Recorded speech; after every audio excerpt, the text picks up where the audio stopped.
Hello दोस्तों, welcome back to our channel study IQ judiciary. मैं अपूर्व शर्मा स्वागत करता हूं स्टडी आईक्यू के इस यूट्यूब प्लेटफॉर्म पर। और आज हम करने वाले हैं इंडियन कॉन्ट्रैक्ट एक्ट के क्लास नंबर 2। लास्ट क्लास में हमने इसके हिस्टोरिकल बैकग्राउंड को समझा था। हमने ये समझा था कि इंडियन कॉन्ट्रैक्ट एक्ट किस तरीके से बना। और एक इंपॉर्टेंट पॉइंट में आपको बताने के लिए रह गया था कि इंडियन कॉन्ट्रैक्ट एक्ट 1872 का एक्ट है, जो कि 1 सितंबर 1872 से हमारे फोर्स में आया है। लेकिन फिर इंडिया को जब इंडिपेंडेंट मिली 15 अगस्त 1947 को, उसके बाद अंग्रेजों द्वारा बनाए गए ये कानून किस तरीके से भारत में फोर्स में आए और इनको कहां से वैलिडिटी मिलती है, इस पर डिस्कशन करेंगे। और उसके बाद फिर हम जो है अपना डायरेक्टली चलेंगे सेक्शन नंबर 2, जो कि डेफिनेशन क्लॉज है इंडियन कॉन्ट्रैक्ट एक्ट का। और आज मेन इंपॉर्टेंटली सेक्शन नंबर 10 को पढ़ने की कोशिश करेंगे। और सेक्शन नंबर 10 को जब हम पढ़ेंगे तो आपको देखने को मिलेगा कि व्हाट इज कॉन्ट्रैक्ट का जो है क्या प्रिंसिपल आपको देखने को मिलेगा, और किस तरीके से आप कॉन्ट्रैक्ट में घुसोगे। मतलब पार्टीज के पास अपना फ्री राइट है, पार्टीज के पास अपनी जो है क्या है, अपनी पूरी की पूरी जो है फ्री विल है कि वो अपनी फ्री कंसेंट के साथ जो है दो पार्टियां एक दूसरे के साथ कॉन्ट्रैक्ट में एंटर हो सकती हैं। तो किस तरीके से वो पार्टियां कॉन्ट्रैक्ट में एंटर होंगी और कैसे ये कॉन्ट्रैक्ट आगे चलता रहेगा, तो ये सारी चीजें हम जो है देखेंगे। कॉन्ट्रैक्ट को बनाने के लिए क्या 6 कंडीशंस हैं जो आपको फुलफिल करनी होंगी। इस पूरे सेशन में आज हम इसको कवर करने वाले हैं। और यहां पर कल हमने ये देखा था हिस्टोरिकल बैकग्राउंड की अगर मैं बात करूं तो बेसिक इंट्रोडक्शन हम पढ़ रहे थे। और बेसिक इंट्रोडक्शन में मैंने आपको एक इंपॉर्टेंट मोस्ट इंपॉर्टेंट पॉइंट बताया था। और वो मोस्ट इंपॉर्टेंट पॉइंट क्या था? वो था कि 1 सितंबर 1872 से इंडियन कॉन्ट्रैक्ट एक्ट भारत में क्या हुआ, लागू हुआ। और इसके बाद आप देखोगे कि इंडियन कॉन्ट्रैक्ट एक्ट हमारा कब जो है इन्फोर्समेंट में आया। इंडियन कॉन्ट्रैक्ट एक्ट हमारा इन्फोर्स में आया फर्स्ट सितंबर 1872 को। ठीक है, अब यहां पर आप देखोगे कि ये ब्रिटिशर्स के द्वारा बनाया गया था। अब इसको हमने आजादी के बाद 15 अगस्त 1947, याद है ये तारीख, 15 अगस्त 1947। ये डेट सभी को याद है कि नहीं? जल्दी से बताइए, ये डेट याद है? इस दिन हम में से कोई भी जो है क्या कहते हैं उस टाइम पर अवेलेबल नहीं था, क्योंकि हम पैदा ही 90s और जो है 2000 में हुए हैं। लेकिन 15 अगस्त 1947 वो ऐतिहासिक दिन जहां पर अंग्रेज 200 साल हुकूमत करने के बाद भारत को आजाद करके मतलब फ्री करके जाने वाले थे। और इसी के बाद हमें देखने को मिलता है कि जब हमारा कॉन्स्टिट्यूशन ऑफ इंडिया फोर्स में आता है। भारत का संविधान फोर्स में कब आया बताइए जल्दी से? इंडियन कॉन्स्टिट्यूशन हमारा कब फोर्स में आया? इंडियन कॉन्स्टिट्यूशन हमारा फोर्स में आया 26 जनवरी 1950। 26 जनवरी 1950। और इसमें एक आर्टिकल लिखा गया, दैट इज आर्टिकल 372।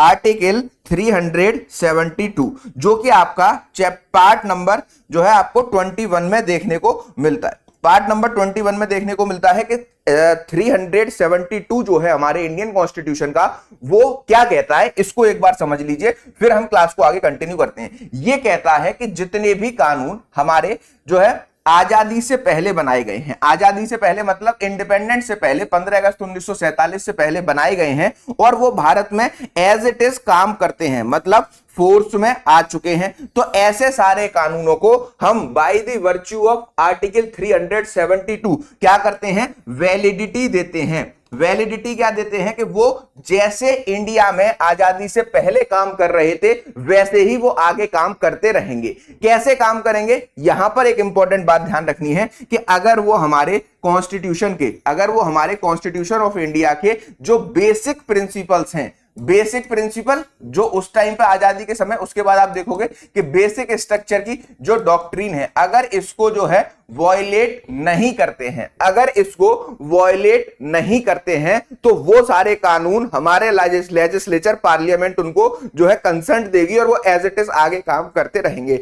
इसी वजह से आपको देखने को मिलता है कि हमारा जो है इंडियन कॉन्ट्रैक्ट एक्ट जो कि 1872 में बनकर रेडी हो गया था और 1 सितंबर 1872 में भारत पर लागू हुआ, तब से वो आज तक फोर्स में है। क्लियर हुई इतनी बात? सभी को समझ में आया? यहां तक सभी को समझ में आया? क्योंकि कल एक क्वेश्चन बच्चे का आया था इंस्टाग्राम अकाउंट पर कि सर हम इंडियन कॉन्ट्रैक्ट एक्ट को ब्रिटिशर्स के समय में बनाया गया, तो इंडिपेंडेंट के बाद हमने खुद का क्यों नहीं बनाया? खुद का बनाने का चैलेंज क्या था ये भी समझ लो। ये भी इंपॉर्टेंट क्वेश्चन है, कभी कभी पूछ लिया जाता है। देखो, इंडिया को इंडिपेंडेंट मिली थी 15 अगस्त, ठीक है, 15 अगस्त 1947 को। उससे पहले जितने भी लॉज इंडिया में काम कर रहे थे, चाहे वो आपके सिविल लॉज हो या फिर आपके क्रिमिनल लॉज हो, ठीक है, वो सारे के सारे ब्रिटिशर्स के द्वारा बनाए गए थे। अब यहां पर समस्या क्या थी, भारत आजाद होने के बाद, इंडिपेंडेंट होने के बाद अपना संविधान बना ले, मतलब कॉन्स्टिट्यूशन ऑफ इंडिया बना ले, कॉन्स्टिट्यूशन बना ले, ठीक है। तो इस कॉन्स्टिट्यूशन को बना ले या फिर जितने भी लॉज हैं, जितने भी अंग्रेजों के द्वारा सिविल और क्रिमिनल लॉज फोर्स में लाए गए थे, इनको भी चेंज करे। तो आपको देखने को मिलेगा कि हमने एक इंपॉर्टेंट बात को देखा कि हमें अपना संविधान बनाना है, और संविधान बनाने में 2 साल 11 महीने और 18 दिन का हमें समय लगा था। उसके बाद लेजिस्लेचर ने यह फील किया कि अभी सारे कानूनों को नहीं बदला जाएगा। क्या सारे कानूनों को नहीं बदला जा सकता, क्योंकि हमारे पास इतना रिसोर्स नहीं है, इतना टाइम नहीं है। इसी वजह से आर्टिकल 372 को कॉन्स्टिट्यूशन में इंसर्ट किया और यह बोला कि अगर कोई भी पर्सन है तो वो, मतलब कोई भी लॉ है, उसको हम एज इट इज आगे कंटिन्यू कर देंगे और जब भी हमें रिक्वायरमेंट होगी हम उसको अपना चेंज कर लेंगे। क्लियर? तो ये तो हो गई हमारे इसके वैलिडिटी की बात। अब आते हैं हम आज की क्लास पर। उससे पहले आपको नोट्स वोट्स कहां मिलते हैं? आपको इन सारी क्लासेस के नोट्स @अपूर शर्मा ऑफिशियल इस टेलीग्राम ग्रुप पर मिलते हैं। अब आते हैं हम व्हाट इज कॉन्ट्रैक्ट। ठीक है, अब यहां से अपने नोटबुक लेकर बैठे हो ना, सारे लोग नोटबुक लेकर बैठे हैं, लिखते जाइएगा, हैंड टू हैंड लिखते जाइएगा कि व्हाट इज कॉन्ट्रैक्ट। ठीक है, अब कॉन्ट्रैक्ट होता क्या है पहले आप जो है इसको समझिए। अब अगर हम बात करें कॉन्ट्रैक्ट की, तो कॉन्ट्रैक्ट क्या है? कॉन्ट्रैक्ट हमारा जो है फ्री विल है। क्या है? Free will of the parties. Free will of the parties किस लिए? Free will of the parties to enter into an agreement, कि कोई भी पार्टी इंडिया में स्वतंत्र है, कोई भी पार्टी इंडिया में स्वतंत्र है कि वो क्या कर सकती है, वो अपने जो है कॉन्ट्रैक्ट में, वो अपने कॉन्ट्रैक्ट में कभी भी आ सकती है। ठीक है, वो किसी के साथ भी कॉन्ट्रैक्ट में आ सकती है। वो कैसे आएगी, ये सबसे बड़ा सवाल है। ठीक है, तो कोई भी पर्सन एग्रीमेंट करके, क्या करके? एग्रीमेंट करके किसी के साथ भी कोई भी कॉन्ट्रैक्ट कर सकता है। अब अगर हम कॉन्ट्रैक्ट की बात करें तो हमें यहां पर देखने को मिलेगा कि कॉन्ट्रैक्ट होता क्या है, मतलब कॉन्ट्रैक्ट होता क्या है ये हमें कहां पर बताया गया है, या फिर कोई भी पर्सन जो कॉन्ट्रैक्ट में एंट्री करना चाह रहा है, एंट्री करना चाह रहा है, कॉन्ट्रैक्ट में आना चाह रहा है, एंटर करना चाह रहा है, वो किस तरीके से, मतलब किस तरीके से, व्हाट मेथड जो है कॉन्ट्रैक्ट को बना सकता है, और इसके लिए इंडिया में क्या क्या रूल्स एंड रेगुलेशन बनाए गए हैं। तो सबसे पहले यह समझिए कि कॉन्ट्रैक्ट में एंटर होना किसी भी पर्सन्स की, जो भी पार्टियां चाहती हैं किसी भी जो है आपस में किसी भी चीज पर जो है क्या करने के लिए, कॉन्ट्रैक्ट करने के लिए, वो पूरी तरीके से इंडिया में स्वतंत्र है। स्वतंत्र का मतलब क्या है कि उनके पास अपनी फ्रीडम है कि वो किसी भी चीज के लिए जो है क्या कर सकती हैं, एंटर कर सकती हैं। लेकिन सबसे बड़ा सवाल यह उठता है कि जब भी हम कॉन्ट्रैक्ट की बात करते हैं तो हमने पार्टियों को फ्रीडम दी है, मतलब party have right to enter into a contract, हमने पार्टीज को फ्रीडम दे दी है। उसके साथ साथ हमने कुछ रिस्ट्रिक्शंस भी लगा दी हैं। वो रिस्ट्रिक्शंस कैसे लगाई गई हैं इसको एक बार समझने की कोशिश करते हैं। तो सबसे पहले अगर आप जो है कॉन्ट्रैक्ट को समझना चाहते हैं तो आपको यहां पर एक बात को ध्यान रखना है कि सबसे पहले ये देखो कि इंडिया में लॉ किस तरीके से बनता है, वैसे ही आपका कॉन्ट्रैक्ट में एंट्री होती है। तो हम इसको पैरेलल जो है एक दूसरे के साथ में समझते रहेंगे। ठीक, तो सबसे पहले आ जाते हैं हम जो है अपने सेक्शन नंबर 10 पर। सेक्शन नंबर 10 हमें क्या बताने की कोशिश कर रहा है, इसको एक बार देखिएगा। सेक्शन नंबर 10 हमें क्या बताने की कोशिश कर रहा है, इसको देखिए, फिर मैं आपको एक कहानी सुनाऊंगा। ठीक है, और आपको ये समझ में आएगा कि हम किस चीज की बात करने की कोशिश कर रहे हैं। तो यहां पर सेक्शन नंबर 10 आपसे कह रहा है कि अगर कोई भी पार्टी कॉन्ट्रैक्ट में एंटर होना चाहती है, ठीक है, तो कोई भी पार्टी अगर कॉन्ट्रैक्ट में एंटर होना चाहती है तो वो किस तरीके से कॉन्ट्रैक्ट में एंटर होंगी, उसके लिए आपको जो है यहां पर सेक्शन 10 बताता है कि आपको 5 कंडीशन फुलफिल करनी है, लेकिन एक एक्स्ट्रा कंडीशन भी है जो आपको यहां पर जो है सेक्शन 10 में बताई नहीं गई है। अब यहां पर इसको सेक्शन 10 समझने के बाद जो भी इंपॉर्टेंट पॉइंटर्स आएंगे उनको एक एक करके हम आगे समझते रहेंगे। तो यहां पर क्या बताया गया कि सेक्शन 10 ने हमको बताने की कोशिश की कि अगर आप ये चाहते हो कि व्हाट एग्रीमेंट्स आर कॉन्ट्रैक्ट, मतलब अगर आप ये चाहते हो कि हम किसी भी कॉन्ट्रैक्ट में एंटर करें, दो पार्टियां किसी भी कॉन्ट्रैक्ट को बनाए, तो उनको क्या क्या कंडीशन फुलफिल करनी होगी। तो द फर्स्ट कंडीशन इज कि उनको जो है क्या करना होगा, को उनको एग्रीमेंट बनाना होगा, उनको एग्रीमेंट बनाना होगा। ठीक है, तो ऑल एग्रीमेंट्स आर कॉन्ट्रैक्ट। ठीक है, ऑल एग्रीमेंट्स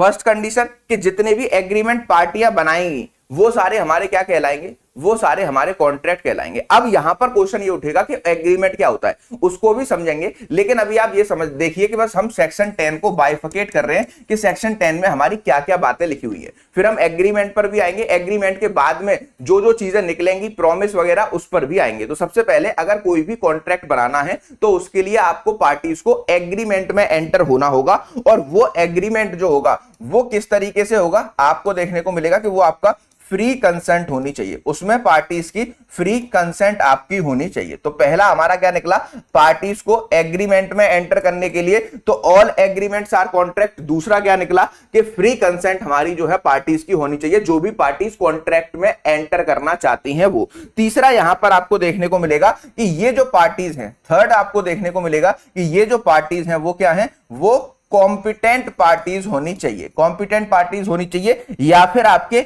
जो है कैपेसिटी, जो पार्टीज की कैपेसिटी है वो कैपेसिटी भी आपकी जो है कैसी होनी चाहिए, कैपेसिटी मतलब वो हमारे कॉन्ट्रैक्ट में लिखी हुई एलिजिबिलिटी क्राइटेरिया को बीट कर रहे हो। तो यहां पर जो कॉम्पिटेंट है, मतलब कॉम्पिटेंसी है पार्टीज की, वो होना जरूरी है। तीसरी बात हमें जो है कॉम्पिटेंसी देखने को मिलती है। चौथी बात पर अगर हम आएंगे तो यहां पर आपको जो है एक इंपॉर्टेंट बात देखने को मिलेगी कि फॉर अ लॉफुल कंसिडरेशन, मतलब for a lawful consideration, for a lawful consideration and lawful object। एक लॉफुल पर्पस के लिए या फिर लॉफुल ऑब्जेक्ट को फुलफिल करने के लिए ही पार्टीज क्या कर सकती हैं, कॉन्ट्रैक्ट में एंटर हो सकती हैं। तो सबसे पहले को सेक्शन 10 क्या बता रहा है, सेक्शन 10 बता रहा है अगर किसी भी पार्टीज को कॉन्ट्रैक्ट में एंटर होना है तो उसके लिए क्या क्या बेसिक क्राइटेरिया जो है कंप्लीट करना होगा। सबसे पहले पार्टीज को एग्रीमेंट बनाना होगा, जो पार्टीज एग्रीमेंट बना रही हैं वो कैसी होंगी, वो फ्री कंसेंट से विदाउट एनी प्रेशर जो है एग्रीमेंट बना रही हैं। तीसरा, वो पार्टीज जो एग्रीमेंट में एंटर होना चाहती हैं वो कॉम्पिटेंट होनी चाहिए। चौथा, कि वो जो है लॉफुल कंसीडरेशन के लिए क्या काम कर रही हो, या फिर वो लॉफुल जो है क्या लॉफुल ऑब्जेक्ट को पाने के लिए काम कर रही हो। और जो पांचवा इंग्रेडिएंट है, पांचवा आपको देखने को मिलेगा जो फिफ्थ पॉइंट है, तो फिफ्थ पॉइंट आप देखोगे मतलब कॉन्ट्रैक्ट्स आर, मतलब agreements are not declare to be void. ठीक है, कि जो भी एग्रीमेंट साइन किए जा रहे हैं इन सब की तरीके से वो जो है कैसे नहीं होने चाहिए, वो जो है are not declared to be void. अब यहीं से कहानी आपकी स्टार्ट होगी। ठीक है, अब मैंने आपको क्या समझाया, ये समझाया कि अगर आप कॉन्ट्रैक्ट में एंटर करना चाहते हो, कॉन्ट्रैक्ट में अगर आप एंटर करना चाहते हो, एक लीगल कॉन्ट्रैक्ट को बनाना चाहते हो, तो सबसे पहले आपको जो है क्या करनी है, सेक्शन 10 में लिखी गई बातों को क्या करना है, सेक्शन 10 में लिखी गई बातों को फुलफिल करना है। अब ये टर्म्स एंड कंडीशन क्या क्या होंगे कि दो पार्टीज अगर वैलिड कॉन्ट्रैक्ट बनाना चाहती हैं, दो पार्टीज अगर वैलिड कॉन्ट्रैक्ट बनाना चाहती हैं तो वो सबसे पहले एक वैलिड एग्रीमेंट में एंटर करें, वो एक वैलिड एग्रीमेंट बनाएं, और जो एग्रीमेंट बनाया जाए वो आपका क्या हो, फ्री कंसेंट से बनाया जाए। तीसरी बात यहां पर देखने को मिलेगी कि पार्टीज पे किसी की तरह का दबाव नहीं होना चाहिए, फ्री कंसेंट से वो अपनी स्वेच्छा से जो है क्या बनाए, अपने कॉन्ट्रैक्ट को बनाए। तीसरी बात कि कॉम्पिटेंट जो है होनी चाहिए, पार्टीज कॉम्पिटेंट होनी चाहिए, पार्टीज की कैपेसिटी होनी चाहिए कि वो कॉन्ट्रैक्ट में एंटर कर रही हैं। अब ये कैपेसिटी क्या होगी इसको अभी हम देखेंगे। चौथी बात बताई गई है कि वो लॉफुल पर्पस के लिए और लॉफुल ऑब्जेक्ट के लिए, लॉफुल पर्पस के लिए बना रही हो या फिर लॉफुल ऑब्जेक्ट के लिए बना रही हो। पांचवी, वो स्पेसिफिकली हमारा कॉन्ट्रैक्ट एक्ट में वॉइड डिक्लेयर नहीं किया गया हो, कोई भी चीज हमारे कॉन्ट्रैक्ट एक्ट में स्पेसिफिकली वॉइड डिक्लेयर नहीं की गई है, तब ये सारी कंडीशन फुलफिल करने के बाद हम ये कहेंगे कि जो गेटवे है कॉन्ट्रैक्ट को बनाने का, जो कॉन्ट्रैक्ट को बनाने का, कॉन्ट्रैक्ट में एंटर होने का जो है क्या है, एंटर होने का जो रास्ता है, उस रास्ते का गेट जब ही खुलेगा जब हम इन सारी कंडीशंस को फुलफिल कर देंगे, ठीक है, तब जाकर के हम वैलिड कॉन्ट्रैक्ट में एंट्री ले सकते हैं। दूसरी इंपॉर्टेंट बात समझिएगा कि अगर हम बात करें कि इनमें हमको क्या क्या पढ़ना है, तो यहां पर आप लिख लीजिए, आगे आने वाले टॉपिक्स में मैं आपको इन पांचों टॉपिक्स को सेपरेटली डील कराऊंगा, ठीक है, सेपरेटली डील कराऊंगा, ठीक है। तो जब हम बात करते हैं एग्रीमेंट की, सबसे पहला क्वेश्चन आपके दिमाग में ये आ रहा होगा कि ऑल एग्रीमेंट्स आर कॉन्ट्रैक्ट, तो what is agreement, what is agreement, agreement क्या है ये आपको यहां पर देखने को मिलेगा कि आपका एग्रीमेंट क्या है, ये आपको 2E में बताया गया है, ठीक है। तो हम यहां पर सेक्शन 2E को अभी पढ़ेंगे आज की क्लास में। इसके बाद हमें यहां पर देखने को मिलेगा कि फ्री कंसेंट, फ्री कंसेंट का मतलब क्या है, फ्री कंसेंट में आपको जो है कहां से कहां तक सेक्शंस पढ़ने हैं, तो यहां पर आपको देखने को मिलेगा सेक्शन 13 से लेकर 22 आप पढ़ोगे, जिसमें आपको देखने को मिलेगा मेजरली हम पढ़ने वाले हैं कोर्जन, जो हमारा 15 में दिया गया है। उसके बाद हम पढ़ेंगे क्या कहते हैं अपना अनड्यू इन्फ्लुएंस, अनड्यू इन्फ्लुएंस, ठीक है, जो आपका 16 में दिया गया है। उसके बाद हम यहां पर पढ़ेंगे फ्रॉड, जो आपका जो है 17 में दिया गया है। फिर आप पढ़ोगे मिस रिप्रेजेंटेशन, मिस रिप्रेजेंटेशन पढ़ोगे जो आपका 18 में दिया गया है। और इसी के साथ साथ अभी मैं यहां पर लिखता जाता हूं, नीचे कर दूंगा, इसी के साथ साथ मिस रिप्रेजेंटेशन के साथ साथ हम मिस्टेक पढ़ेंगे। क्या पढ़ेंगे, मिस्टेक। अब ये मिस्टेक वाला जो कॉन्सेप्ट है वो आपको देखने को मिलेगा सेक्शन 20, 21 और 22 में, सेक्शन 20, 21 और 22 में, तीन जगह आप जो है इन सेक्शंस को देखोगे तो यहां पर दो बेसिक प्रिंसिपल निकल कर आएंगे। वो दो बेसिक प्रिंसिपल क्या है, एक होगा आपका mistake of law, mistake of law की अगर आप बात करोगे तो यहां पर आपको देखने को मिलेगा कि मिस्टेक ऑफ लॉ जो है नॉन एक्सक्यूजेबल है, तो नो एक्सक्यूज यहां पर आप लिख लीजिए कि ये हमारे किसी भी तरीके से वैलिड कॉन्ट्रैक्ट्स नहीं माने जाएंगे। दूसरा है mistake of facts, mistake of facts की अगर हम बात करें तो इसमें आपको दो चीजें देखने को मिलेंगी, इसके भी हम आगे दो पार्ट करने वाले हैं। वो दो पार्ट कैसे होंगे, ठीक है, यहां पर कि अगर दोनों पार्टियों की, बोथ दी पार्टीज की मिस्टेक है, दोनों पार्टियां मिस्टेक पर रहती हैं, तो ऐसे केसेस में उस कॉन्ट्रैक्ट को हम क्या बोलते हैं, हम जो है वॉइड कॉन्ट्रैक्ट बोलते हैं। और अगर सिंगल पार्टी का फॉल्ट है, सिंगल पार्टी का फॉल्ट है, तो ऐसे केसेस में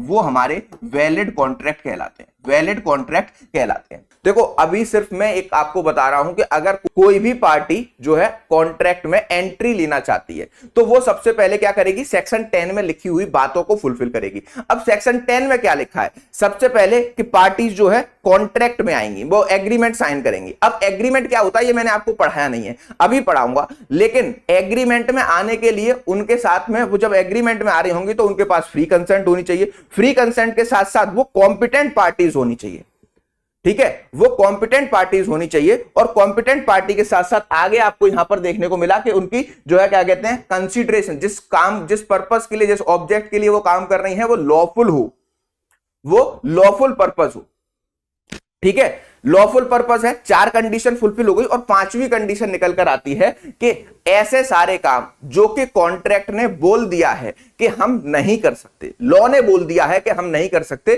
तो वो स्पेसिफिकली अगर बार लगाई गई है हमारे कानून के द्वारा, पांचवा पॉइंट, कि अगर इंडियन कॉन्ट्रैक्ट एक्ट किसी भी चीज को बोल रहा है कि ये वॉइड होगा, इस पर बार लगा दी है, ऐसा आप नहीं करोगे, अगर आप ऐसा करते हो तो वो सारे कॉन्सेप्ट वॉइड माने जाएंगे, जो कि स्पेसिफिकली डिक्लेयर कर दिए गए हैं कि हमारा कॉन्ट्रैक्ट एक्ट उस पर काम नहीं करेगा। क्लियर। उसके बाद मैंने आपको बताया कि इसमें जब हम पढ़ेंगे तो हम किसको पढ़ने वाले हैं, हम जो है आपकी डेफिनेशन को पढ़ने वाले हैं, एग्रीमेंट की 2E की डेफिनेशन, ठीक है। एग्रीमेंट की 2E की डेफिनेशन पढ़ने के बाद हम जब फ्री कंसेंट पढ़ेंगे तो सेक्शन 13 से लेकर हम जो है 22 तक के मेजर सेक्शंस को पढ़ेंगे, जिसमें हमें कोर्जन पढ़ना है, ठीक है, कोर्जन डराना धमकाना, अनड्यू इन्फ्लुएंस जो है, अनड्यू इन्फ्लुएंस किसी को प्रभावित करके उससे अपनी बात को मनवा लेना। टीचर वाला एग्जांपल जो आता है, टीचर वाला एग्जांपल जो आता है वो इसी में आता है, ठीक है, गुरु चेला वाला जो एग्जांपल है वो इसी में आता है। उसके बाद फ्रॉड, हमने किसी के साथ धोखाधड़ी कर दी है।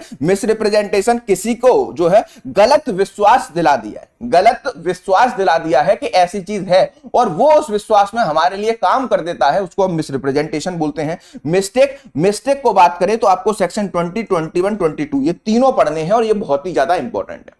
ये सेपरेट टॉपिक्स में इसलिए लिखवा रहा हूं क्योंकि हम आगे आने वाली क्लासेस में इनको डील करेंगे, इन पर मेंस में हमारा सेपरेटली क्वेश्चन आता है। सर क्लास की टाइमिंग क्या है? क्लास की टाइमिंग, 3 टाइमिंग है क्लास की।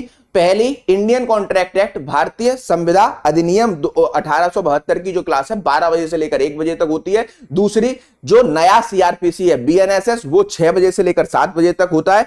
और जो सीपीसी 1908 है वो भी मास्टर क्लास चल रही है, वो 9 बजे से 10 बजे तक होती है, उसका कल इंट्रोडक्शन हुआ है। ये तीनों क्लासेस आपकी स्टडी आईक्यू के प्लेटफॉर्म पर मेरे द्वारा आपको दी जा रही है, ठीक है। अब मिस्टेक की बात करें तो 2 तरीके की मिस्टेक हमें जो है कॉन्ट्रैक्ट में बताई गई है। पहला, मिस्टेक ऑफ लॉ। अगर मिस्टेक ऑफ लॉ कोई भी पार्टी कर रही है तो उसका कोई भी एक्सक्यूज पार्टी नहीं दे सकती, क्योंकि कानून ने आपके ऊपर क्या किया है, कानून ने आपके ऊपर रिस्ट्रिक्शन लगा दिए, कानून ने आपके ऊपर रिस्ट्रिक्शन लगा दिए। और अगर कानून रिस्ट्रिक्शन, लॉ रिस्ट्रिक्शन लगा रखा है तो आप उसको ओवरराइड नहीं कर सकते, सुपरसीड नहीं कर सकते, ठीक है। दूसरा होता है आपका मिस्टेक ऑफ फैक्ट्स। तो मिस्टेक ऑफ फैक्ट्स का मतलब क्या है, इसको भी हम 2 पार्ट्स में बांटते हैं।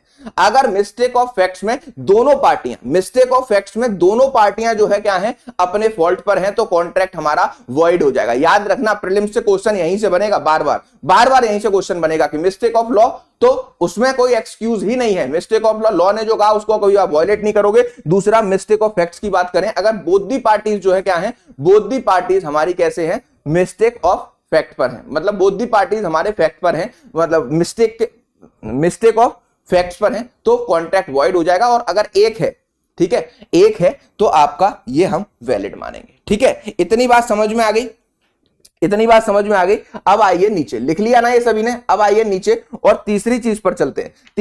तीसरा पॉइंट क्या कह रहा है, तीसरा पॉइंट हमें यहां पर बता रहा है कि हम क्या पढ़ेंगे, लॉफुल का, यहां पर हम जो है कॉम्पिटेंसी ऑफ पार्टी पढ़ेंगे। तो कॉम्पिटेंसी ऑफ पार्टी में आपको सेक्शन नंबर 11 को पढ़ना है, सेक्शन नंबर 12 को पढ़ना है। सेक्शन नंबर 11 बताता है, यहां पर सेक्शन 11, 12 बात करते हैं कि पार्टीज को कब हम कॉम्पिटेंट ट्रीट करेंगे। तो कोई भी माइनर है तो वो कॉम्पिटेंट नहीं माना जाएगा, कोई भी अनसाउंड है तो भी वो कॉम्पिटेंट नहीं माना जाएगा। तीसरा, कोई भी डिस्क्वालीफाइड है वो भी हम यहां पर जो है हम उसको कॉम्पिटेंट पर्सन नहीं मानेंगे। तो सेक्शन 11, 12 को जब पढ़ेंगे तो इन कॉन्सेप्ट्स को हम डिटेल में करेंगे, ये एक सेपरेट क्लास का टॉपिक रहने वाला है, क्लियर।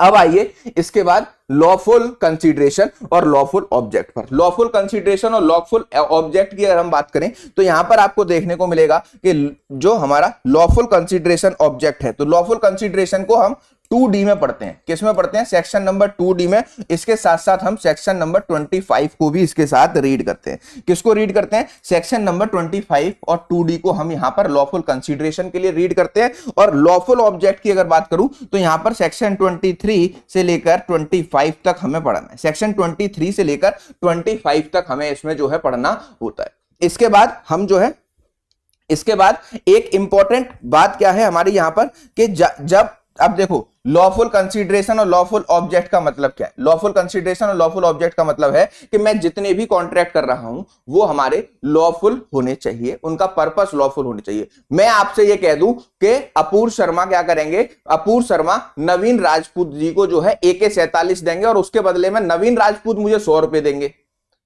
मैं ये कॉन्ट्रैक्ट कर लूं नवीन से, मैं ये कॉन्ट्रैक्ट कर लूं नवीन से कि मैं नवीन को 100 रुपए दूंगा, मैं नवीन को AK-47 दूंगा जब नवीन मुझे 100 रुपए देगा। नवीन मुझे 100 रुपए लेकर आ जाता है तो मैं AK-47 देने का अगर कॉन्ट्रैक्ट करता हूं तो क्या यह कॉन्ट्रैक्ट वैलिड कॉन्ट्रैक्ट माना जाएगा? बताइए, क्या यह कॉन्ट्रैक्ट वैलिड कॉन्ट्रैक्ट माना जाएगा? जल्दी से बताओ, देखते हैं कितने लोगों को एक फेयर आइडिया है, फिर उसके बाद हम अपने टॉपिक्स को स्टार्ट करते हैं। बताइए, नहीं माना जाएगा। क्यों नहीं माना जाएगा? क्योंकि लॉफुल ऑब्जेक्ट के लिए नहीं है, लॉफुल पर्पस के लिए नहीं है। यही बात हमें यहां पर समझनी है, जो कि हमें सेक्शन नंबर कहां पर बताई गई है, सेक्शन नंबर 23 से लेकर 25 तक बताई गई है, ठीक है। 23 से लेकर 25 तक बताई गई है, क्लियर। अब आते हैं डिक्लेयर टू बी वॉइड। तो यहां पर आपको देखने को मिलेगा कि कुछ कॉन्ट्रैक्ट को स्पेसिफिकली डिक्लेयर कर दिया गया है कि वो वॉइड कॉन्ट्रैक्ट होंगे। वो आपको देखने को मिलेंगे 20 से लेकर के 30, और इसमें हमें रीड करना है 36 और 56। ठीक है, इतने सेक्शंस हम जो है इसमें पढ़ने वाले हैं, इतने सेक्शंस अब हम इसमें पढ़ने वाले हैं। अब आप कहोगे कि सर सेक्शन 10 में तो हमें आज तक ये पता था कि अगर इन 5 बातों को अगर हम क्या कर देते हैं, 5 बातों को फुलफिल कर देते हैं तो पार्टीज यहां पर क्या होती हैं, पार्टीज यहां पर एंटर हो जाती हैं एक वैलिड कॉन्ट्रैक्ट में। और अगर इन 5 कंडीशंस को फुलफिल कर दिया जाता है तो वैलिड कॉन्ट्रैक्ट मान लीजिए पार्टीज ने साइन कर लिया है। लेकिन इस पूरे जो है सेक्शन को, इस सेक्शन को पढ़ने के लिए हमें जो है 60 to 70% कॉन्ट्रैक्ट के सेक्शंस को पढ़ना है, इन कंडीशंस को समझना है। और यही छोटी छोटी कंडीशंस कहीं ना कहीं किसी ना किसी कॉन्ट्रैक्ट में सामने आएंगी जो कि उसके पर्पस को और उसके जो है ऑब्जेक्ट को, उसके जो है कॉन्ट्रैक्ट की वैलिडिटी को कहीं ना कहीं इफेक्ट कर रही होंगी। तो इतनी सारी ये 5 बातें लिख देना इंपॉर्टेंट नहीं है, इसके अंदर जो पढ़ना है वो बातें बहुत ज्यादा इंपॉर्टेंट हैं। और अगर आप किसी भी कॉन्ट्रैक्ट को देखकर ये पता लगा पाए कि वो आपका किस वजह से वैलिड नहीं हो रहा है, तो सबसे पहले कॉन्ट्रैक्ट पढ़ेंगे तो क्या वो एक वैलिड एग्रीमेंट है या नहीं, एग्रीमेंट है तो पार्टीज की जो कंसेंट थी वो फ्री थी या नहीं, तो ये सारी चीजें उसमें चेक करनी होंगी। अगर फ्री नहीं थी तो किसमें फ्री नहीं थी, फिर वहां जाके देखना होगा कि वैलिड है या वॉइड है या वॉइडेबल है। उसके बाद हमारी पार्टी कॉम्पिटेंट थी या नहीं, पार्टी कॉम्पिटेंट भी थी तो लॉफुल कंसीडरेशन और लॉफुल ऑब्जेक्ट के लिए बनाया गया था या नहीं। और 5वां यहां पर आपको देखने को मिलेगा कि कहीं कॉन्ट्रैक्ट ने उसको पूरी तरीके से वॉइड डिक्लेयर तो नहीं कर दिया है। और दूसरी यहां पर लास्ट में एक सबसे इंपॉर्टेंट पॉइंट आपको देखने को मिलेगा जो आपको इसमें नहीं दिया गया है, वो है intention to create legal relationship। इसका बेसिक पर्पस क्या है, intention to create legal relationship. The point number 6 के पार्टीज की इंटेंशन होनी चाहिए कि जब वो कॉन्ट्रैक्ट में एंटर कर रही हो तो उनका क्या है, उनका लीगल रिलेशनशिप अराइज हो रहा है। अब लीगल रिलेशनशिप कैसे अराइज होगा इस चीज को ध्यान से समझिएगा। अब देखो कॉन्ट्रैक्ट में एंटर करने के लिए सेक्शन 10 ने आपको कुछ कंडीशंस दी। अगर आप इन कंडीशंस को फुलफिल कर रहे हो तो आप एक वैलिड कॉन्ट्रैक्ट साइन कर रहे हो। ठीक है, तो इसका मतलब क्या निकल कर आया कि पार्टीज के पास जो पार्टीज ऑफ द कॉन्ट्रैक्ट हैं उनके पास फ्रीडम है कि वो कॉन्ट्रैक्ट में क्या हो सकती हैं, कॉन्ट्रैक्ट में वैलिडली एंटर, वो कॉन्ट्रैक्ट में अपनी मर्जी से, ठीक है, by his own will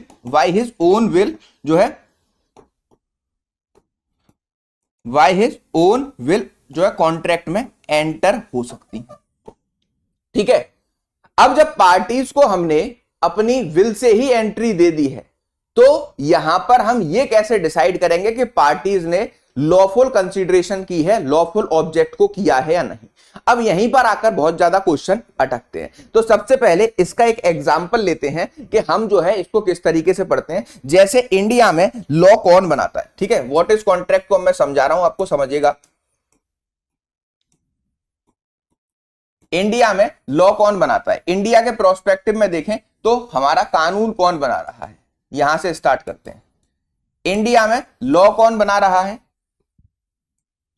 India में लॉ बना रहा है लेजिस्लेचर। अब लेजिस्लेचर को पावर कहां से आई, लेजिस्लेचर को पावर दी है पीपल ऑफ इंडिया ने, लेजिस्लेचर को पावर दी है पीपल ऑफ इंडिया ने कि वो भारत के लोगों के लिए पार्लियामेंट में बैठ करके लॉ बनाएंगे।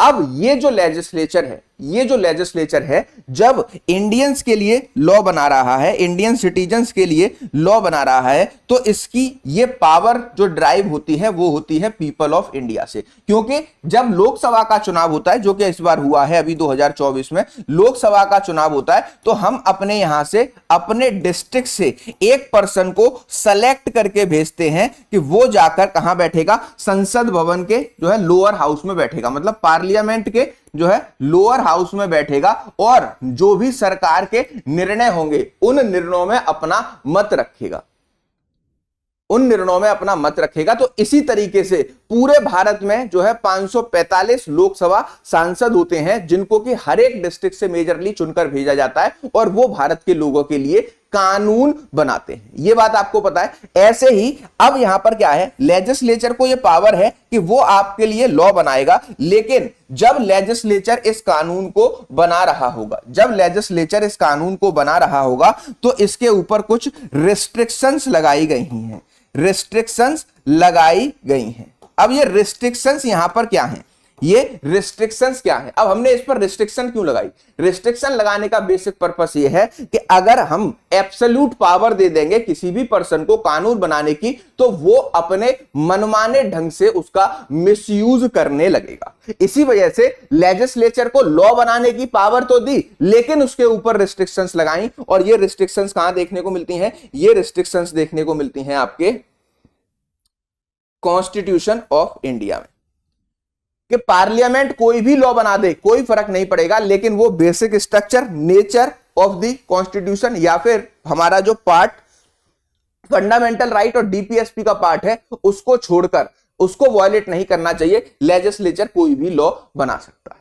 ठीक है, इतनी बात समझ में आ गई। अब यहां पर दूसरी ओर, जैसे हमने लेजिस्लेचर को पावर दी है, जैसे हमने लेजिस्लेचर को पावर दी है लॉ बनाने की, कानून बनाने की, ठीक है, जैसे हमने लॉ बनाने की पावर दी है लेजिस्लेचर को, वैसे ही आपको यहां पर देखने को मिलेगा कि हमने पार्टीज को, मतलब पार्टीज को पावर दी है कि वो कॉन्ट्रैक्ट में एंटर हो सकती हैं, एंट्री ले सकती हैं। कैसे? सेक्शन नंबर 10 को देखकर। तो पार्टी यहां पर फ्री हैं अपने आप से कॉन्ट्रैक्ट में एंट्री लेने के लिए। अब यहां पर जब पार्टीज कॉन्ट्रैक्ट में एंट्री ले रही होंगी, जब पार्टीज कॉन्ट्रैक्ट में एंट्री ले रही होंगी, तो वो ऐसे किसी भी कॉन्ट्रैक्ट को नहीं साइन करेंगी, ऐसे किसी भी कॉन्ट्रैक्ट को नहीं साइन करेंगी जो कि बार्ड बाय लॉ है, बार्ड बाय लॉ। ठीक है, इसका मतलब क्या हुआ? इसका मतलब यह हुआ कि भारत में इससे रिलेटेड कोई कानून है,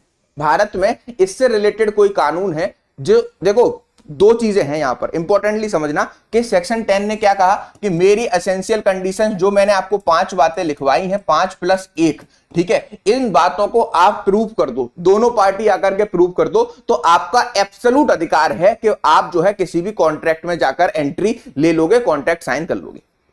यही बात तो बोली गई हमसे, यही बात तो बोली गई, समझ में आया? लेकिन अब यहां पर क्या बोला कि अगर पार्टीज कॉन्ट्रैक्ट सेक्शन 10 के इंग्रेडिएंट्स को फुलफिल करने के बाद किसी भी कॉन्ट्रैक्ट में एंट्री ले रही हैं, तो उसके लिए हमारा कुछ रिस्ट्रिक्शंस हैं जो फॉलो करनी है, जो हमें इंडियन कॉन्ट्रैक्ट एक्ट में बताई गई हैं। अब ये रिस्ट्रिक्शंस क्या हैं कि पार्टीज जो है माइनर से हम नहीं कर सकते, अनसाउंड से हम नहीं कर सकते, ठीक है, हमारा कोई भी लॉफुल पर्पस, लॉफुल ऑब्जेक्ट ही होना चाहिए, लॉफुल पर्पस ही होना चाहिए, किसी दूसरे पर्पस के लिए नहीं कर सकते। जैसे मैं आपके पास आऊं, ठीक है, आप दुकानदार हैं, मान लीजिए यहां पर ज्ञानी जी जो हैं वो एक दुकानदार हैं, ज्ञानी जी जो हैं वो एक दुकानदार हैं, और अपूर्व शर्मा कौन है? उनके कस्टमर हैं। मैं आपके पास गया, मैंने आपसे कहा कि ऐसा है, मेरे को चाहिए डेयरी मिल्क। आपने कहा डेयरी मिल्क तो है नहीं, ऐसा कर लो कल आ जाना। ज्ञानी ने मुझसे कहा कल आ जाना, मैं डेयरी मिल्क मंगवा दूंगा। मैंने कहा सुनो, अगर तुमने डेयरी मिल्क नहीं मंगवाई तो मैं तुमको गोली मार दूंगा। ज्ञानी ने कहा हाँ मार देना। तो क्या हम इस कॉन्ट्रैक्ट में एंटर कर सकते हैं? क्या मैं और ज्ञानी इस कॉन्ट्रैक्ट में एंटर कर सकते हैं? बताइए फटाफट से बताइए, क्या मैं और ज्ञानी इस कॉन्ट्रैक्ट में एंटर कर सकते हैं? हाँ, इस कॉन्ट्रैक्ट में तो एंटर किया जा सकता है कि मैंने कहा हाँ भाई ठीक है, मैं कल आके अपनी चॉकलेट ले जाऊंगा और इसके लिए 100 रुपए देने थे, मैं 10 रुपए एडवांस दे आया और 90 रुपए कल दे दूंगा, कल मेरी चॉकलेट मंगा देना। लेकिन मैं ये नहीं कह सकता कि अगर कल चॉकलेट नहीं आई ज्ञानी तो मैं तुम्हें गोली मार दूंगा, और ज्ञानी इसको एक्सेप्ट कर ले, हाँ मार दियो मैं मंगवा दूंगा, ज्ञानी को कॉन्फिडेंस है कल चॉकलेट आई तो गोली तो पड़ने वाली नहीं है।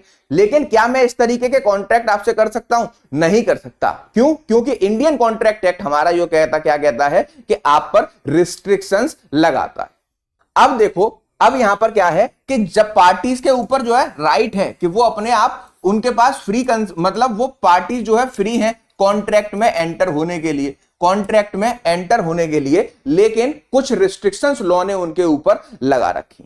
क्लियर इतनी बात? तो ऐसे ही जब लेजिस्लेचर लॉ बनाती है तो कॉन्स्टिट्यूशन इंपोज करता है, ऐसे ही जब पार्टीज कॉन्ट्रैक्ट में एंटर हो रही होती हैं तो लेजिस्लेचर के द्वारा बनाया गया कानून इंडियन कॉन्ट्रैक्ट एक्ट हमें बताता है कि क्या क्या आप लीगल कॉन्ट्रैक्ट करके कर सकते हो, क्या क्या आप नहीं कर सकते। इसी वजह से सेक्शन 10 के जो 5 पार्ट हैं उनके अंदर जो 4-4 सब हेडिंग्स हैं वो हमें डिटेल में पढ़नी होती हैं, और अगर उनमें से कुछ भी गड़बड़ निकलता है, इनमें से अगर कुछ भी गड़बड़ निकला, नॉट मतलब सिंगल पॉइंट भी अगर गड़बड़ निकला, इनमें से अगर सिंगल पॉइंट भी गड़बड़ निकला तो ये मान लीजिए कि आप वैलिड कॉन्ट्रैक्ट में एंटर नहीं कर रहे हैं, और इंडियन कॉन्ट्रैक्ट एक्ट में आपकी कोई भी राइट्स एंड लायबिलिटी अराइज नहीं हो रही, राइट्स एंड लायबिलिटी अराइज नहीं हो रही। ठीक है, अब यहां पर हमने एक वर्ड पढ़ा था एग्रीमेंट। What is agreement? ठीक है, एग्रीमेंट क्या होता है? ठीक, तो इसके लिए अब आइए आप सेक्शन नंबर 2E पर। किस पर आना है आपको? अब हमने सेक्शन 10 पढ़ लिया है, अब सेक्शन 10 को थोड़ा और आगे लेकर चलें। ठीक है, फिर उसके बाद 2E पर आते हैं। तो सेक्शन 10 में क्या लिखा है पहले इसको एक बार देखो, फिर मैं आगे सेक्शन 10 में एक और सेक्शन 10 ही आज कंप्लीट कर दूंगा आपका। ठीक है, तो यहां पर लिखा है ऑल एग्रीमेंट्स। अभी हमने एग्रीमेंट्स नहीं पढ़ा कि व्हाट इज एग्रीमेंट, तो अभी मैं बताऊंगा उसको भी, अभी टेंशन मत लो ज्यादा। All agreements are contracts. ठीक है, सारे एग्रीमेंट्स कॉन्ट्रैक्ट होंगे जब वो क्या कर रहे होंगे, if they are made by free consent. ठीक है, फर्स्ट इंग्रेडिएंट निकल कर आया कि वो फ्री कंसेंट से बनाए जा रहे हो, free consent of the parties. ठीक है, दूसरा पार्टीज कॉम्पिटेंट टू कॉन्ट्रैक्ट। ठीक है, तो यहां पर क्या कह रहा है कि सारे एग्रीमेंट्स कॉन्ट्रैक्ट होंगे। अब एग्रीमेंट क्या होंगे इसको अभी हम समझेंगे। ठीक है, सारे एग्रीमेंट कॉन्ट्रैक्ट होंगे जब वो बनाए जा रहे हैं फ्री कंसेंट के साथ में ऑफ द पार्टीज, और जो पार्टीज हैं जो फ्री कंसेंट से बना रही हैं वो कॉम्पिटेंट टू कॉन्ट्रैक्ट है, कॉम्पिटेंट टू कॉन्ट्रैक्ट है। Third, for a lawful consideration, for a lawful consideration and with lawful object. ये एक ही साथ पढ़ा जाएगा कि क्या कह रहा है, एंड का मतलब प्लस, वो जो है लॉफुल कंसीडरेशन और लॉफुल ऑब्जेक्ट पर्पस के लिए बनाए गए हो तब हम उनको कॉन्ट्रैक्ट बोलेंगे। And not hereby expressly declare to be void, not hereby expressly declare to be void. कि कॉन्ट्रैक्ट एक्ट, जो कॉन्ट्रैक्ट एक्ट है या फिर इंडिया है, इंडिया में उनको एक्सप्रेसली करने के लिए मना नहीं किया गया है। तभी आप इन कंडीशंस को फुलफिल करने के बाद क्या करोगे, इन कंडीशंस को फुलफिल करने के बाद वैलिड कॉन्ट्रैक्ट में एग्रीमेंट साइन करके क्या कर सकते हो, एंटर हो सकते हो। अगर एक्सप्रेसली लिख दिया गया है, कहीं पर एक्सप्रेसली लिख दिया गया है कि यह कॉन्ट्रैक्ट नहीं बनाया जा सकता, जैसे मैंने AK-47 वाला, या फिर मान लीजिए मैं आपसे ये कहूं कि मेरे को जो है अतुल, मैं अतुल को 100 रुपए दूंगा, अतुल मुझे गांजा लाकर देगा। मैं अतुल को, अपूर शर्मा अतुल को 100 रुपए लेकर देंगे, 100 रुपए देंगे, मुझे जो है वीड लाकर देगा, गांजा लाकर देगा अतुल। अतुल गांजा लेकर मेरे पास आया, मैंने 100 रुपए नहीं दिए, तो क्या अतुल मेरे ऊपर जो है क्या कहते हैं, केस कर सकता है कि मैंने अपना जो कॉन्ट्रैक्ट किया था दोनों लोगों ने, हमने, कि मैं 100 रुपए दूंगा वो मुझे गांजा देगा, तो क्या वो मुझ पे केस कर सकता है? क्या मैंने कॉन्ट्रैक्ट का ब्रीच किया है? क्या मैंने कॉन्ट्रैक्ट का ब्रीच किया है? Please let me know in the comment box, जल्दी बताओ। मैंने कॉन्ट्रैक्ट का ब्रीच ही नहीं किया। क्यों नहीं किया? क्योंकि मैं वैलिड कॉन्ट्रैक्ट में एंटर ही नहीं हुआ था। मैं वैलिड कॉन्ट्रैक्ट में, अपूर शर्मा वैलिड कॉन्ट्रैक्ट में एंटर ही नहीं हुए थे। तो ब्रीच तो जब होगा जब हम एक वैलिड कॉन्ट्रैक्ट को साइन करेंगे। The first thing is the parties of a contract has signed और entered into a contract by the valid performance of these things. ठीक है, अब पर्पस ही इलीगल है, गांजा बेचना इंडिया में प्रोहिबिटेड है, तो आप मंगा कैसे सकते हो और इसके लिए कॉन्ट्रैक्ट कैसे साइन कर सकते हो? ठीक है, तो यहां पर आपको यह बात समझ में आनी चाहिए। ठीक है, अब आप जरा आगे आओ। अब इस सेक्शन 10 को हम थोड़ा सा और आगे लेकर चलते हैं। ये तो आपने पढ़ लिया कि एक्सप्रेसली क्या लिखा गया है, एक्सप्रेसली अगर वॉइड बता दिया गया है तो हम उसको साइन नहीं कर सकते। अब इसके जो सेकंड पार्ट है, इस सेकंड पार्ट को यहां पर समझने की कोशिश कीजिए। ये तो 5 कंडीशंस हो गई, इसके अलावा भी कुछ कंडीशंस आपको यहां पर बताई गई। इसके अलावा भी कुछ कंडीशंस आपको बताई गई हैं जो कि हमारा सेकंड पार्ट कहता है। सेकंड पार्ट क्या कहता है, एक बार इसको समझिएगा ध्यान से। सेकंड पार्ट कह रहा है हमारे सेक्शन 10 का, ठीक है। सेकंड पार्ट क्या कह रहा है कि कॉन्ट्रैक्ट बनाने के लिए जो 5 रिक्वायरमेंट्स हैं ऊपर लिखी हैं, वो 5 रिक्वायरमेंट्स तो फुलफिल करनी है, तभी हम कॉन्ट्रैक्ट में एंटर होंगे, ठीक है, तभी हम कॉन्ट्रैक्ट में एंटर होंगे। लेकिन इसके अलावा कुछ ऐसे कॉन्ट्रैक्ट्स भी हैं, इसके अलावा कुछ ऐसे कॉन्ट्रैक्ट्स भी हैं जिसको हम इन 5 कंडीशंस के साथ साथ कुछ एक्स्ट्रा कंडीशंस को फुलफिल करके साइन कर सकते हैं और एंटर हो सकते हैं। वो क्या है, अब आप यहां पर एक बात ध्यान रखिए कि क्या है, कुछ स्पेशल कॉन्ट्रैक्ट हैं, कुछ स्पेशल कॉन्ट्रैक्ट हैं, और अगर आप इन स्पेशल कॉन्ट्रैक्ट्स को एंटर करना चाहते हो, इस इन पे एंट्री करना चाहते हो, इनको साइन करना चाहते हो, ठीक है, साइन करना चाहते हो, तो सबसे पहले आपको ये 5 जो कंडीशंस हैं वो तो फुलफिल करनी ही करनी है, वो तो फुलफिल करनी ही करनी है। लेकिन 3 कंडीशंस को और फुलफिल करना है। सबसे पहली कंडीशन कि कॉन्ट्रैक्ट आपको राइटिंग में करना होगा, कॉन्ट्रैक्ट इन राइटिंग, जहां पर किसी भी स्पेशल लॉ में लिख दिया गया है कि कॉन्ट्रैक्ट बनाने के लिए आपको राइटिंग में कॉन्ट्रैक्ट साइन करना है, तो आपको कॉन्ट्रैक्ट को राइटिंग में ही साइन करना होगा। द सेकंड कंडीशन इज, ठीक है, कि आपको विटनेसेस की रिक्वायरमेंट होगी। अगर स्पेशल लॉ में लिखा गया है कि आपको विटनेस चाहिए, तो आपको वहां पर विटनेसेस के साइन कराने होंगे, ठीक है। The third condition is registration. अगर रजिस्ट्रेशन के लिए बोल दिया है तो आपको उसका रजिस्ट्रेशन कराना भी कंपलसरी रहने वाला है, उसका रजिस्ट्रेशन कराना भी कंपलसरी रहने वाला है। क्लियर? तो यहां पर आप इसको समझिएगा कि अगर हमारा किसी भी पार्टीज को कॉन्ट्रैक्ट साइन करना है, वो कॉन्ट्रैक्ट इन 5 बातों को फुलफिल करने के बाद एक वैलिड कॉन्ट्रैक्ट साइन कर सकते हैं। लेकिन अगर कोई स्पेशल लॉ बनाया गया है और उसमें लिख दिया गया है क्या कि कॉन्ट्रैक्ट राइटिंग में होना चाहिए, विटनेसेस होने चाहिए और उसका जो है रजिस्ट्रेशन होना चाहिए, तो अब इस स्पेशल लॉ में वैलिड कॉन्ट्रैक्ट बनाने के लिए ये 3 जो एक्स्ट्रा कंडीशन है, इनको भी फुलफिल करना होगा। इसका एग्जाम्पल है सेल, मतलब इमूवेबल प्रॉपर्टी की सेल। जैसे अपूर्व शर्मा का एक घर है, अपूर्व शर्मा का एक घर है जो कि सिचुएटेड है आगरा में, आगरा में सिचुएटेड है। अब मैं गुड़गांव शिफ्ट हो गया हूं, तो मेरा आगरा वाला घर खाली पड़ा है। मान लो कोमल जो है मेरे आगरा वाले घर को खरीदना चाहती हैं, कोमल मेरे आगरा वाले घर को खरीदना चाहती हैं, तो वो मेरे से कहती हैं कि मुझे अपना घर दे दीजिए। मैं कहता हूं ठीक है साहब ले लो। तो ट्रांसफर ऑफ प्रॉपर्टी एक्ट क्या कहता है? ट्रांसफर ऑफ प्रॉपर्टी एक्ट कहता है कि अगर हम किसी भी इमूवेबल प्रॉपर्टी की सेल कर रहे हैं, तो ऐसे केसेस में हमारा जो सेल एग्रीमेंट बनेगा, सेल डीड बनेगी, वो कैसे होगी? रिटर्न में होगी, ठीक है, लिखित होनी चाहिए। मतलब इसको आप क्या बोलते हो? इसको आप सेल डीड बोलते हो। और जो आपका बेनामा होता है, बेनामा सुना है ना? कोई तहसील गया है कभी बेनामा कराने? बेनामा कराने तहसील गए होंगे बहुत सारे लोग, ठीक है। तो वो हमारा कभी भी ओरल नहीं हो सकता। मैं कोमल को ऐसे ही पैसे लेकर के घर नहीं दूंगा, वो राइटिंग में होना चाहिए। उसमें 2 विटनेस की रिक्वायरमेंट होगी, तो दो विटनेसेस के हमें वहां पर साइन कराने होंगे। और तीसरी कंडीशन कि ये जो है क्या है, इसका रजिस्ट्रेशन होना चाहिए। इसका रजिस्ट्रेशन कहां होगा? रजिस्ट्रार साहब तहसीलदार साहब के सामने जाएंगे, वहां पर हमारे अंगूठे के निशान लगवाए जाएंगे। तहसीलदार साहब हमसे पूछेंगे कि आपको इसमें जो है 50 लाख रुपए मिल गए अपूर्व को आगरा वाले घर के, तो मैं बोलूंगा हाँ साहब मिल गए। 25 लाख रुपए कोमल ने चेक से दिए हैं, चेक नंबर इसमें मेंशन है, 25 लाख रुपए नगद दिए गए। तो ये जो स्पेशल कॉन्ट्रैक्ट है वो कब कंप्लीट होगा? वो हमारा कंप्लीट होगा जब हम इन स्पेशल बातों को कंप्लीट कर चुके होंगे। क्लियर है? अब आओ एग्रीमेंट पर। अब सबसे पहला पॉइंट आज हम समझते हैं, आज की क्लास का जो पहला पॉइंट है वो क्या है? एग्रीमेंट।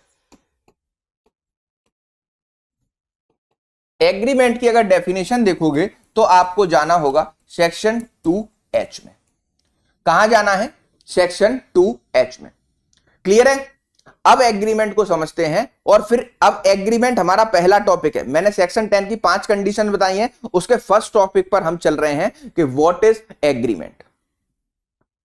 What is agreement. ठीक, तो एग्रीमेंट में अगर हम चलें तो यहां पर आपको आना है अब सेक्शन नंबर 2H पर। हाँ, दूसरा पार्ट पढ़ लीजिए, दूसरा पार्ट सेक्शन 10 का रीड कर देते हैं, फिर हम आगे चलते हैं। सेक्शन 10 का दूसरा पार्ट कह रहा है nothing herein content shall be effect any law in force in India and not hereby expressly repealed by which any contract is required to be made in writing. मतलब ऐसा कोई law जो कि भारत में enforce करता है और उसको अभी तक रिपील नहीं किया गया है, और वो ये कह रहा है कि अगर किसी भी चीज को हमें जो है कॉन्ट्रैक्ट को करने के लिए किसी भी चीज को राइटिंग में चाहिए, लिखित में चाहिए, और इन प्रेजेंस ऑफ विटनेस, और उसके लिए हमें विटनेसेस भी प्रेजेंट चाहिए, और any law relating to the registration of document, और उसके डॉक्यूमेंट को रजिस्ट्रेशन भी कराना है, तो इस वाले कॉन्ट्रैक्ट में वैलिडली एंटर होने के लिए सेक्शन 10 का सेकंड पार्ट है ये। तो सेकंड पार्ट ने, फर्स्ट पार्ट ने बताया 5 condition,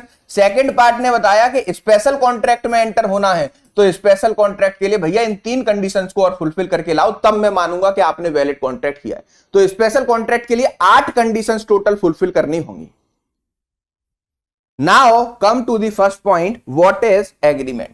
Come to the first point, what is agreement?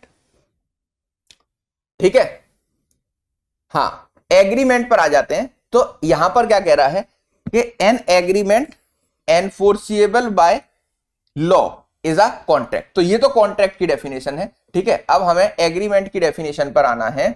Agreement 2E में डिफाइन किया गया, 2E में, 2H में तो कॉन्ट्रैक्ट डिफाइन है, 2E में हमारा एग्रीमेंट डिफाइन है। तो अब एग्रीमेंट को समझने की कोशिश कीजिए। एग्रीमेंट की डेफिनेशन कहती है एवरी प्रॉमिस, ठीक है, every promise and every set of promise forming the consideration for each other is an agreement. अब इसको 2 पार्ट्स में बांट के समझेंगे। ठीक है, अच्छा, मैंने 2H बोल दिया था, 2H में कॉन्ट्रैक्ट की है, लेकिन 2E में एग्रीमेंट है। तो अब हमें सबसे पहला पार्ट सेक्शन नंबर 10 की जो सबसे पहली रिक्वायरमेंट है, what do you mean by agreement. तो what do you mean by agreement को हम पढ़ रहे हैं, वो स्लिप ऑफ टंग हो गया होगा, कोई दिक्कत वाली बात नहीं है। ठीक है, तो अब यहां पर इसको हम 2 तरीके से समझ सकते हैं। एग्रीमेंट है क्या, सबसे पहले जो एग्रीमेंट 2E में डिफाइन है, सॉरी सही कर देते हैं, 2E में डिफाइन है। तो एग्रीमेंट है क्या, एग्रीमेंट क्या है।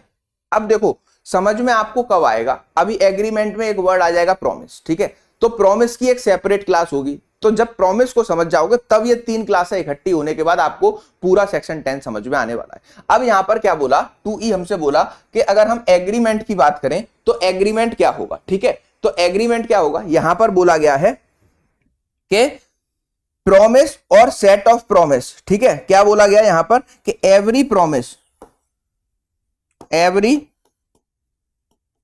Promise is an agreement, every promise is an agreement. ठीक है, दूसरी बात इसमें बोली गई है, every promise is an agreement, दूसरी बोली गई है every set of promise, every set of promise forming consideration of each other, forming consideration of each other।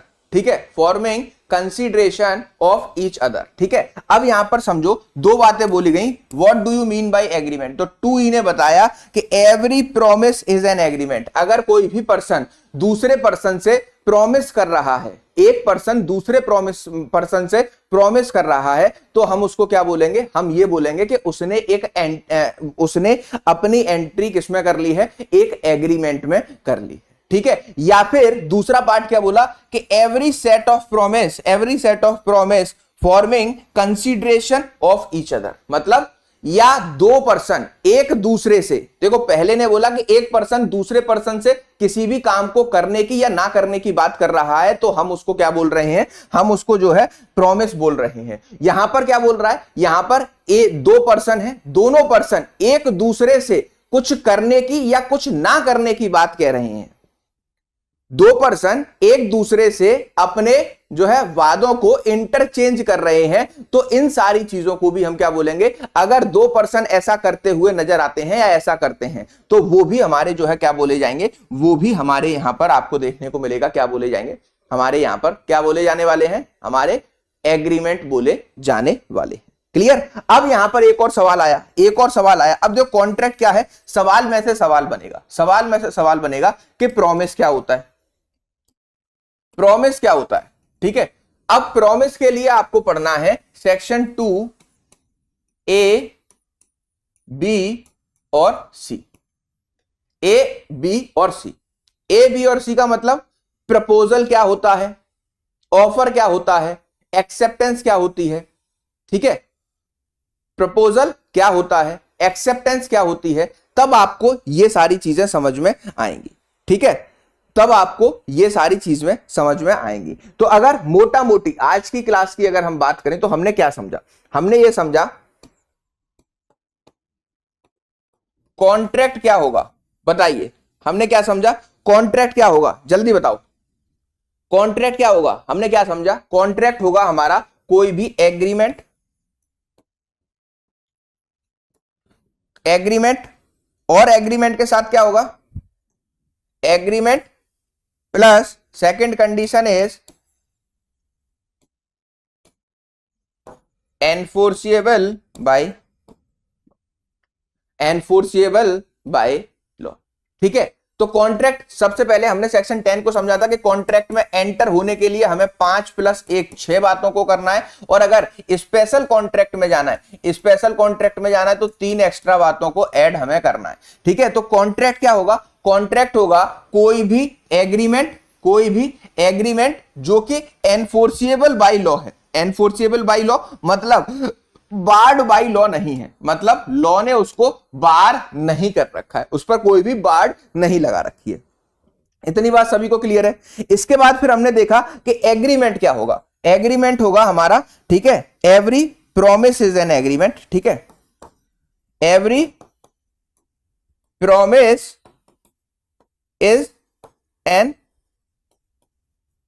Agreement. दूसरा यहां पर क्या बोला, every set of promise forming the consideration of each other. ठीक है, every set of promise forming the consideration of each other, forming the consideration of each other. ठीक है, तो कॉन्ट्रैक्ट क्या होगा, कॉन्ट्रैक्ट हमारा एग्रीमेंट होगा या फिर एनफोर्सिएबल बाय लॉ होगा। Enforceable by law, not barred by law, not barred by law. ठीक है, तो अब अगर आप इसको यहां से पढ़ना स्टार्ट करो, यहां से पढ़ना स्टार्ट करो कि एक कॉन्ट्रैक्ट क्या हो सकता है, एक कॉन्ट्रैक्ट हो सकता है जो कि लॉ द्वारा, कानून द्वारा बार नहीं किया गया हो, और हमारा कोई भी प्रॉमिस जो कि बार्ड बाय लॉ नहीं है उसको हम एग्रीमेंट बोलेंगे, और इस एग्रीमेंट को अगर कंसीडरेशन में ले आएंगे तो हमारा ये चेंज हो जाएगा किसमें, कॉन्सेप्ट, मतलब हमारा किसमें चेंज हो जाएगा, कॉन्ट्रैक्ट में। क्लियर, इतनी बात समझ में आई। ठीक है, अब प्रॉमिस क्या होगा, अब यहां पर यह सवाल उठता है इसके बाद में। अब देखो 5 मिनट और समझ लो, फिर मैं आपको इस क्लास को एंड करता हूं। अब देखो, अब इसी के नीचे अभी मैं चार्ट, इसी चार्ट को आगे बढ़ाता जाऊंगा, और कल की क्लास में जब इसको कंप्लीट करूंगा तो एक ऐसा चार्ट बन के आ जाएगा कि अगर आप उसको नीचे से पढ़ना स्टार्ट करोगे then you will get to know the idea of contract, की कॉन्ट्रैक्ट होते क्या। अब यहां पर एक सवाल हमारे दिमाग जहन में आया, वो जहन में आने वाला सवाल क्या है कि व्हाट इज प्रॉमिस, प्रॉमिस क्या है। ठीक है, तो यहां पर हमने देखा, यहां पर हमने क्या देखा कि every promise is an agreement, कोई भी प्रॉमिस क्या है, हमारा एग्रीमेंट है। Every promise is an agreement. ठीक है, ये बात आपको पता है।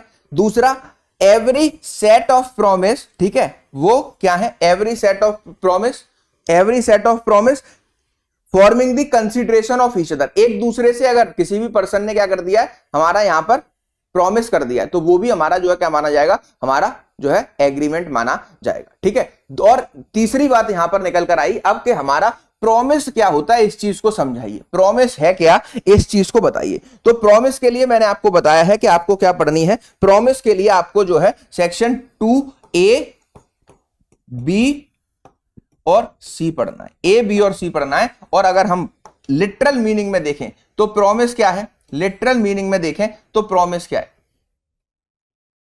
लिटरल मीनिंग में देखें तो प्रॉमिस है हमारा proposal,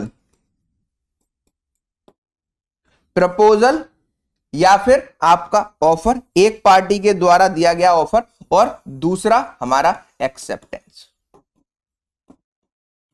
proposal and acceptance, proposal and acceptance.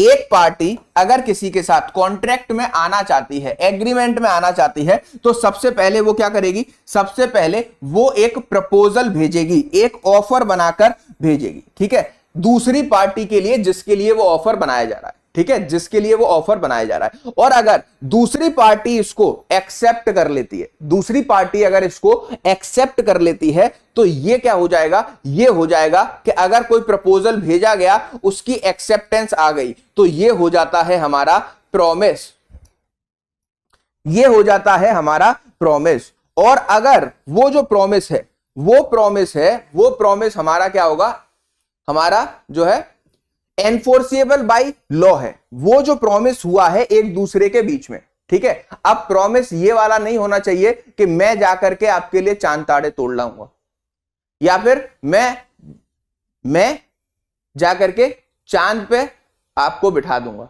तो इस तरीके के प्रॉमिसेस नहीं है, लॉफुल प्रॉमिसेस हैं। ये इसीलिए यहां पर लिखा है कि वो जो प्रॉमिसेस हैं वो एनफोर्सिएबल बाय लॉ है, लॉ उनको अलाउ कर रहा है कि आप ऐसा कर सकते हो, लॉ उनको अलाउ कर रहा है कि आप ऐसा कर सकते हो। तो जब लॉ ने आपको अलाउ कर दिया, तो वो सारे प्रपोजल्स जो कि एक्सेप्ट होकर के आपके क्या बने हैं, कोई भी ऑफर एक्सेप्ट होकर के प्रपोजल बना है और लॉ उसको अलाउ कर देगा, तो वो एग्रीमेंट हो जाएगा। फिर हम इसमें सेक्शन 10 की कंडीशंस को फुलफिल करने के बाद में कॉन्ट्रैक्ट बना लेंगे। आई बात समझ में, आई बात समझ में।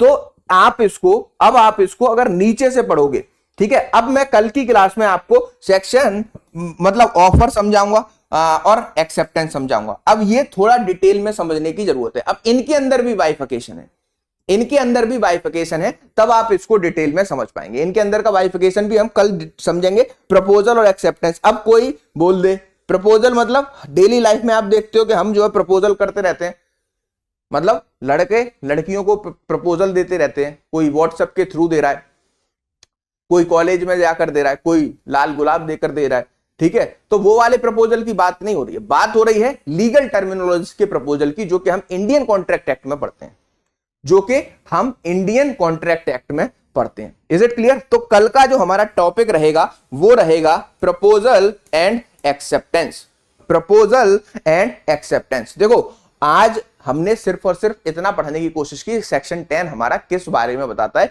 कि कैसे पार्टी से कॉन्ट्रैक्ट में, वैलिड कॉन्ट्रैक्ट में एंट्री लेंगी, ठीक है। उसके लिए 5 बातें हैं, 5 बातों में हमने पहले टर्म को उठाया कि एग्रीमेंट होना चाहिए। अब एग्रीमेंट क्या होता है वो हमने 2E में पढ़ा, तो वहां पर हमें प्रॉमिस देखने को मिला, प्रॉमिस देखने को मिला। तो प्रॉमिस ने, जब हम प्रॉमिस को पढ़ने गए, एग्रीमेंट को बाइफिकेट करने गए, तो वहां पर हमें देखने को मिला कि एक पार्टी दूसरे से प्रॉमिस कर दे तब, और दूसरी पार्टी जो है, एक कंडीशन थी कि प्रॉमिस अगर एक पार्टी ने कर दिया है तो, या फिर 2 पार्टियां एक दूसरे से आपस में कोई वार्तालाप को एक्सचेंज कर लें, प्रॉमिस कर लें, तब भी हम उसको प्रॉमिस बोलेंगे। अब ये प्रॉमिस क्या होगा, ये तो एग्रीमेंट हो गया, अब ये प्रॉमिस क्या होगा, उसके लिए हमें पढ़ना है प्रपोजल और एक्सेप्टेंस। एक पार्टी प्रपोज करेगी और दूसरी उसको एक्सेप्ट करेगी, एक पार्टी जब प्रपोज करेगी और दूसरी उसको एक्सेप्ट करेगी, तब यह माना जाएगा कि आपका प्रपोजल यहां पर कंप्लीट हो चुका है, आपका प्रपोजल यहां पर कंप्लीट हो चुका है, मतलब आपका प्रपोजल यहां पर कंप्लीट हो चुका है। तो कल का जो टॉपिक रहेगा, ठीक है, कल का जो topic emotional proposal, legal proposal, हां वो इमोशनल वाला होता है, जो कॉलेजों में आप देखते हो कि लड़के लड़कियां कर रहे हैं वो इमोशनल है, और यहां पर लीगल प्रपोजल की सिर्फ बात करेंगे, ठीक है। तो कल का जो टॉपिक है वो प्रपोजल और एक्सेप्टेंस, मतलब आपका प्रपोजल और ऑफर और एक्सेप्टेंस पढ़ेंगे। दूसरी इंपॉर्टेंट बात कि आज हमने सेक्शन 10 को किया है, आज हमने सेक्शन नंबर 10 को किया है, तो सेक्शन नंबर 10 के साथ साथ हमने सेक्शन, अलग ही लिख देता हूं यार, आज हमने सेक्शन 10 को कर लिया। अब सेक्शन 10 को करना अपने आप में, जो मैंने 5 पॉइंट समझाए हैं, 1 2 3 4 5। इन पांचों के जितने नीचे सब हेडिंग्स दिए थे, हमारे जितने भी हमारे सब हेडिंग्स थे, उनको कंप्लीट कर लेना, तब हम मानेंगे कि हमने सेक्शन 10 को किया है। तो आज बस सेक्शन 10 की स्टार्टिंग की है, सेक्शन 10 की स्टार्टिंग की है। सेक्शन 2E एग्रीमेंट को पढ़ा है। अब एग्रीमेंट को जब तक हम प्रॉमिस को नहीं समझेंगे कि प्रॉमिस क्या होगा, प्रॉमिस में हमें प्रपोजल समझना है और ऑफर समझना है, ऑफर लिख लीजिए और यहां पर एक्सेप्टेंस लिख लीजिए। जब इनको समझ लेंगे तब हमको ये जो है क्या, एक ऑफर एक्सेप्टेंस समझने के बाद हम प्रॉमिस को समझेंगे, प्रॉमिस को समझने के बाद हम एग्रीमेंट को समझेंगे, एग्रीमेंट को समझने के बाद हम जो है फर्स्ट इंग्रेडिएंट को कंप्लीट कर चुके होंगे, फिर सेकंड, थर्ड, फोर्थ, फिफ्थ, जब इन टॉपिक को कवर कर लेंगे तब हमें समझ में आएगा कि एक लीगल कॉन्ट्रैक्ट कैसे बनता है, एक लीगल कॉन्ट्रैक्ट कैसे बनता है, और तब जाके सेक्शन 10 आपका क्लियर होगा। तो कल प्रपोजल और एक्सेप्टेंस को पढ़ेंगे। आई होप आपको ये सारी चीजें डिटेल में समझ में आ गई होंगी। क्लास की पीपीटी आपको मिल जाएगी, आज मिल जाएगी, कल नहीं मिली होगी। मिलेगी कहां पर? @अपूर्व शर्मा ऑफिशियल, ठीक है। यही मुझसे कनेक्ट होने का एकमात्र साधन है। मुझसे यहां पर कनेक्ट होकर आप कुछ भी पूछ सकते हो। @अपूर्व शर्मा ऑफिशियल इस टेलीग्राम ग्रुप पर आपको ये क्लास की पीपीटी मिल जाएगी। कल मैंने दोनों क्लास की नहीं दी है, आज दोनों ही क्लास की प्रोवाइड कर दूंगा। आई होप आपको जो है कैसे कॉन्ट्रैक्ट में एंटर होते हैं और सेक्शन 10 जरूर समझ में आया होगा। अगर समझ में आया हो तो इसको लाइक और शेयर कीजिएगा और ज्यादा से ज्यादा दोस्तों तक पहुंचाइएगा, जिससे कि कल से और ज्यादा लोग हमारे साथ जुड़ सकें और हम पूरे कॉन्ट्रैक्ट को अपने आगे बढ़ सकें।